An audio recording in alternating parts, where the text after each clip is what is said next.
Bienvenidos de nuevo con este video número 50. Damos inicio al apasionante módulo 9 dedicado a las taquicardias. Un tema que asusta a muchas personas, espanta a muchas otras del mundo de la electrocardiografía. Consideran que eso es muy complejo, muy difícil. Pues yo no creo que eso sea así y vamos a dedicar este video número 50 a empezar el tema de las taquicardias, conceptualizando algunas cosas que son supremamente importantes. Lo primero es definir qué es una taquicardia.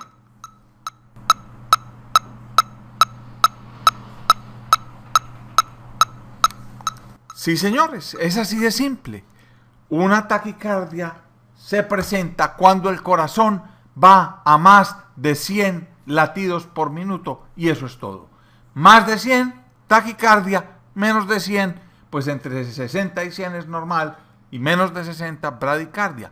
Pero para lo que a nosotros nos interesa ahora, que son las taquicardias, una taquicardia, aunque parezca una tontería, es cuando el corazón está latiendo a más de 100 latidos por minuto. Segundo tema que vamos a conceptualizar es con respecto al origen. Lo primero que se le ocurre a uno decir es que las taquicardias se dividen, porque uno lo ha oído mencionar, en supraventriculares y en ventriculares. Entonces uno pensaría, muy fácil, las supraventriculares son todas las que se originan por acá, en cualquier parte del tejido auricular, por encima del tejido fibroso del corazón, a nivel del nodo auriculoventricular, y son las que tienden a producir una taquicardia así por complejos estrechitos, porque los impulsos de esta taquicardia que se origina acá se conducen por el nodo AB normalmente.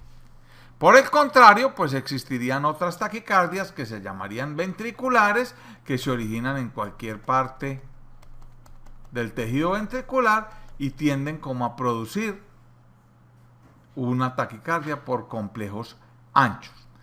Eso está bien como para cuando uno está en cuarto de bachillerato, pero para este momento en que nosotros estamos aprendiendo electrocardiografía, necesitamos profundizar un poquitico más en la conceptualización de lo que es una taquicardia supraventricular versus una taquicardia ventricular, porque este concepto, sin que sea del todo falso, se nos queda cortico. Y voy a explicarles esto con un esquemita bien común. Resulta que hay algunas personas que tienen una conexión anómala entre aurículas y ventrículos, que durante todo este módulo pues vamos a estar mirando con mucha frecuencia. Hay personas que tienen como una conexión anómala. Anómala es que no debería estar. Conexión eléctrica anómala entre aurículas y ventrículos, que comunica eléctricamente estas dos cavidades. Cuando esto sucede, entonces puede pasar que un impulso, digamos, sale aquí en el nodo sinusal normalmente, ¿cierto? Viene y se conduce por el nodo AB, ¿correcto? Viene por las ramas ventriculares, produce un QRS estrechito por esa razón, pero por algún motivo ese impulso se devuelve por esta vía anómala que llamamos haz de Kent y vuelve y estimula la aurícula retrógradamente y viene hacia acá. Cuando eso sucede, tenemos una taquicardia ortodrómica que está utilizando una vía anómala, y decimos ortodrómica porque viene bajando de aurículas a ventrículos a través del sistema especializado de conducción normal. Tendremos una taquicardia por complejos estrechos, correcto, pero que tiene parte del circuito reentrante, y lo más común es que los circuitos reentrantes sean los orígenes de las taquicardias. Entonces tenemos una donde parte del tejido del circuito reentrante involucra las aurículas y parte del circuito de la reentrada involucra los ventrículos. Entonces aquí nos enredamos porque sí, tenemos una taquicardia por complejos estrechos, pero no sabría decirles si es supraventricular o es ventricular. Ahora, también puede suceder, en este mismo caso de las de Kent, de esta vía anómala, que el impulso salga del nodo sinusal, correcto, venga bajando por las aurículas, se meta en bajada por la vía anómala, que conduce entre otras cosas muy rápido, va en bajada por la vía anómala y viene y se mete en reversa por el sistema especializado de conducción, por el nodo AB en forma retrógrada hacia las aurículas y vuelve y baja por la vía alterna. En este caso tendremos una taquicardia que es por complejos anchos, porque el impulso inicialmente baja por la conexión anómala de Kent, llega a la masa ventricular y se transmite lento por la masa ventricular, porque las células ventriculares conducen lento. Entonces la taquicardia es de complejos anchos, pero utiliza, como la otra, en determinado tiempo o durante parte del circuito reentrante de la taquicardia a los ventrículos y durante parte del circuito de la taquicardia a las aurículas. Entonces ahí nos queda un poquito más difícil de clasificar. Esto será supraventricular y esto será ventricular. Por esa razón tenemos que pulir un poquitico más nuestra definición y decir que una taquicardia será supraventricular cuando no está confinada solo al ventrículo. De manera que en este ejemplo, o en ambos ejemplos de estos dos tipos de taquicardia que involucra una vía anómala, la una ortodrómica, que porque condujo hacia abajo por el sistema especializado de conducción, la otra antidrómica porque condujo inicialmente hacia abajo por el haz de Kent, en ambos casos nosotros vemos que parte del circuito de la taquicardia está arriba y parte está abajo. Por lo tanto, no son,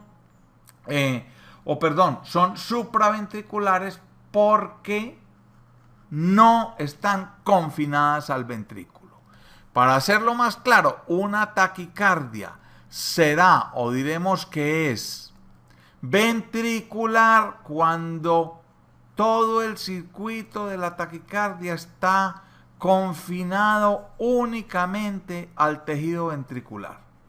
Si la arritmia es ventricular, no importa que sea por aumento del automatismo, pero el sitio de origen es aquí, entonces está confinada al ventrículo y es una taquicardia ventricular porque no necesitamos más tejido para poner al corazón taquicárdico. Si es un circuito reentrante dentro del tejido ventricular, entonces es ventricular porque toda la arritmia está confinada al ventrículo. Cuando un circuito de una taquicardia no está confinado, encarcelado a estar solo en el ventrículo, sino que involucra de alguna manera el tejido auricular, pongamos ahora un color diferente, si la taquicardia involucra de alguna manera el tejido auricular, bien sea porque sea solo en el tejido auricular o porque involucra el tejido auricular más el tejido ventricular, entonces decimos que son supraventriculares. Vuelvo y repito, las taquicardias que no están confinadas en su mecanismo y en su diseminación al ventrículo se llaman taquicardias supraventriculares. Otro concepto que nosotros tenemos que tener claro cuando nos enfrentamos a una taquicardia, por eso este video 50 es para conceptualizar unas cosas, ya hablamos del origen, ahora vamos a hablar de la duración de los complejos. Independiente de que uno sepa o no cuál es la razón electrofisiológica íntima de una taquicardia, lo que nosotros sí podemos saber es cuánto dura el complejo QRS. Y entonces clasifica uno la taquicardia en dos grandes variedades, 1 y 2. La una, en la cual los complejos QRS son anchos como esta, y 2, cuando los complejos QRS son de duración normal como esta. Entonces fíjense, en realidad si nosotros no sabemos cuál es la causa de una taquicardia o su mecanismo electrofisiológico íntimo, para llegar a ese diagnóstico, lo primero que vamos a tener que hacer es clasificarla en taquicardia por complejos estrechos o taquicardia por complejos anchos. Esta es una taquicardia por complejos anchos y esta por complejos estrechos. Y eso es lo primero que tenemos que hacer, y eso sí es bastante fácil. Siguiente paso en la caracterización o conceptualización inicial de una taquicardia es que tenemos que definir si el RR de esa taquicardia es constante o es variable. ¿Qué quiere decir eso? Que uno mide el intervalo entre una R y la que sigue y la mide varias veces y se fija si ese intervalo es constante como se observa acá. Ustedes saben que hasta las taquicardias tienen variación respiratoria mínima, pues eso no tiene que ser absolutamente perfecto, pero acá vemos que este intervalo RR es constante. En cambio, en esta otra taquicardia también es constante. Qué bonito, ¿no es cierto? Intervalo RR constante. Y esta también es de intervalo RR constante. Entonces ya uno puede ir diciendo, la taquicardia es de complejos anchos o de estrechos. Vamos bien. Segundo, es de RR constante o de RR variable.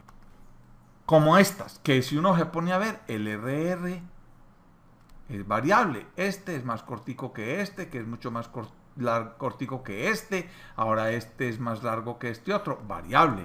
Y en esta tan miedosa, pues miren, este es un RR y este de acá es más cortico. Y este un poquito más largo, y este mucho más largo, y este más cortico, y este muy cortico, muy cortico y más largo. Estas pertenecen acá a este grupo de las taquicardias con RR variable. Y es que miren lo interesante, en una persona sin haz de Kent, ¿ok? Supongamos que no tiene esta vía anómala. Hay una fibrilación auricular, es decir, ojo, y miren, simplemente es para destacar la importancia de esto de RR constante o variable. Entonces, quitemos este haz de Kent de aquí, no existe. E imaginémonos que tenemos un paciente con fibrilación auricular, es decir, múltiples, cientos, miles de focos de reentrada microscópicos dentro del tejido auricular, es decir, las aurículas despolarizándose, diga usted, a 1000 por minuto, ¿correcto? Si eso es así, esta arritmia va a atacar el nodo auriculoventricular, lo va a atacar caóticamente, unas veces más rápido y otras veces más despacio, y dependiendo de la función normal del nodo AB que bloquea la arritmia acá, vamos a tener una fibrilación auricular con una respuesta ventricular que es de RR inconstante, variable, debido a que hay una variabilidad en el ataque al nodo AB que produce esta taquicardia. Ahora, si resulta ser que la persona sí tiene haz anómalo, sí tiene haz de Kent, entonces esta fibrilación auricular también ataca caóticamente, pero ataca caóticamente también, es decir, a 1000 por minuto, pero unas veces muy seguido y otras veces más lento, a la vía anómala y se conduce directo hacia los ventrículos, porque este haz de Kent no suele tener capacidad de retardar el impulso y produce una taquicardia que es por complejos anchos, porque se produce a través del tejido ventricular, que conduce muy lento con RR variable. Mírenlo aquí. Esta taquicardia que es fibrilación auricular, ¿cierto?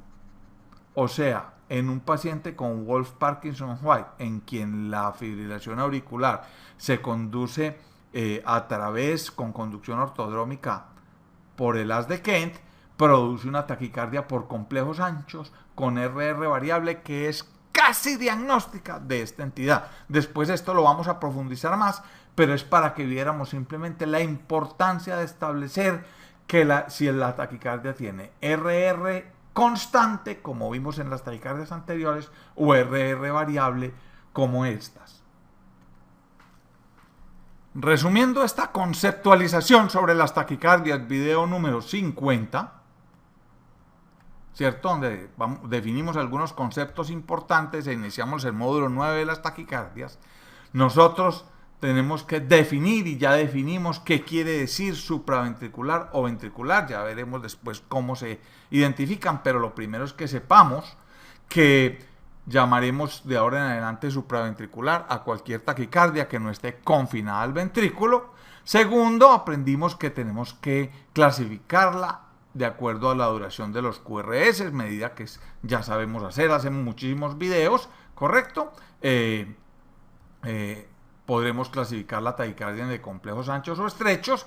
Y tercero, debemos clasificar la taquicardia para saber si es de RR constante o RR variable. Estas eran las conceptualizaciones de este video y quiero dejarlos con esta taquicardia. ¿Es una taquicardia? Sí, por supuesto. 5, 6 y 5, 11, 12, 13. 1500 dividido 13. Vamos a traer la calculadora. 1500 dividido 13. Aquí está.